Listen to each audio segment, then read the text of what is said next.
2023-এর পশ্চিমবঙ্গের 10টি গুরুত্বপূর্ণ খবর। 1. নিপা ভাইরাস আতঙ্ক। বারাসতে 2 নার্স গুরুতর অসুস্থ, একজন কোমায়। কেন্দ্র থেকে বিশেষ এক টিম কলকাতায় এসেছে। 3.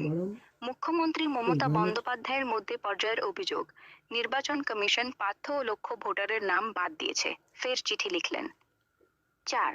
অভিষেক বন্দ্যোপাধ্যায় কোচবিহারে মদনমোহন মন্দিরে পুজো দিয়ে রণসংকল্প সভায় কমিশনের বিরুদ্ধে উদ্বেগে বললেন, বাংলায় কথা বললে বাংলাদেশি। চম্পাহাটে বিস্ফোরণে আরও একজনের মৃত্যু, মোট মৃত 3 জন। কুলটিতে অবৈধ কয়লা খাদানে ধস, 3 জনের মৃত্যু। 7. এসআইআর প্রক্রিয়ায় হয়রানির অভিযোগে তৃণমূলের মামলা, সুপ্রিম কোর্ট কমিশনকে নোটিশ দিয়েছে। 7. বিজেপি নবান্নের কাছে ধর্নার অনুমতি চেয়ে হাইকোর্টে মামলা করেছে। 9. শুভেন্দু অধিকারীর কনভয়ে হামলার ঘটনায় সিবিআই তদন্তের দাবি। 9.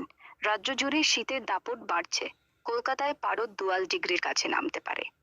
23. কোচবিহারের দিনহাটায় নৃশংস হত্যা,